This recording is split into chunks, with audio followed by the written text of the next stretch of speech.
வேளச்சேரியிலேருந்து திருவொற்றியூர் போகலான்னு வடிவுடையம்மன் கோயிலுக்கு போகலான்னு பிளான் பண்ணியிருந்தோம். சரி, வெள்ளிக்கிழமை ரொம்ப விசேஷம் அப்படின்னு.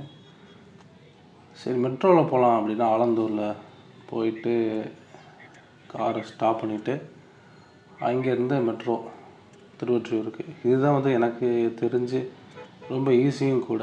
நீங்கள் திருவொற்றியூர் போகிறது காரில் ரோடில் போகிறது அப்படின்னா பயங்கர டிராஃபிக்கு. அதுக்கு முந்தின வாரம் போனோம். கிட்டத்தட்ட 5:30 மணி 6 மணிக்கு கிளம்பி 8:30 மணிக்கு தான் திருவொற்றியூரே போனோம். பட் இங்கே மெட்ரோவில் ஆலந்தூர்லேருந்து பார்த்திங்கன்னா கரெக்டாக 50 நிமிஷம்தான் திருவொற்றியூருக்கு. டிராஃபிக்கும் உங்களுக்கு அந்த பிரச்சனை இருக்காது. மெட்ரோ நீட்டாக போயிடும். அலுப்பும் தெரியாது ட்ராவல் பண்ணுறதுக்கு. So best option metro. சென்னைக்கு எவ்வளோ பெரிய கிஃப்ட் அப்படின்னு பாருங்கள். மெட்ரோ இருக்கிறதுனால எவ்வளோ சௌகரியமாக இருக்குது. வெளியூர்லேருந்து வரவங்களுக்கு அந்த மெட்ரோவுடைய அருமை தெரியும். அதே மாதிரி இந்த எலக்ட்ரிக் ட்ரெயின் பீச் ஸ்டேஷனில் வேளச்சேரி டு பீச் ஸ்டேஷன் அந்த எலக்ட்ரிக் ட்ரெயின் இருக்குல்ல, அதுவும் இந்த வெளியூர்லேருந்து இங்கே சென்னைக்கு புதுசாக வரவங்களுக்கு ஒரு பெரிய ஒரு கிஃப்டடு தான்.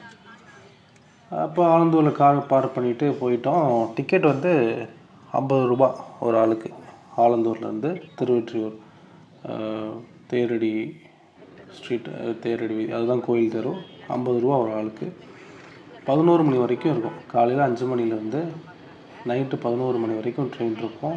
ஸோ இந்த டயத்தில் நீங்கள் மெட்ரோ, எலக்ட்ரிக் ட்ரெயின் இதெல்லாம் யூஸ் பண்ணிக்கலாம்.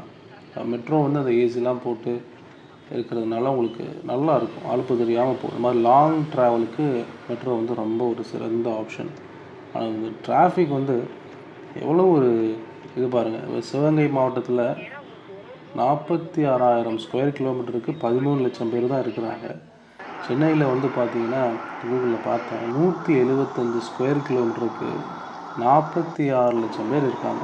ஏன் அந்த மாதிரி டென்ஸ் பாப்புலேஷன், அதாவது ஏன் எக்ஸ்பேண்ட் பண்ணாமல் விட்டுட்டாங்க? அந்த காலத்தில் எம்ஜிஆர் பீரியடில் திருச்சியை தான் கேபிட்டலாக வைக்கிறதா இருந்தது. பட் அது இந்த மாதிரி எதிர்த்ததுனால சில பேர் சென்னையை கேபிட்டலாக வச்சாங்க. பட் அரசியலுக்காக என்ன லாபம் அப்படிங்கிறது உங்களுக்கே தெரியும். ஏன் ஒரே இடத்துல இவ்வளவு பாப்புலேஷனை க்ரியேட் பண்ணியிருக்காங்க? இல்லை, முன்னாடியே சென்னையில் உள்ள பாப்புலேஷன் இருந்து தான்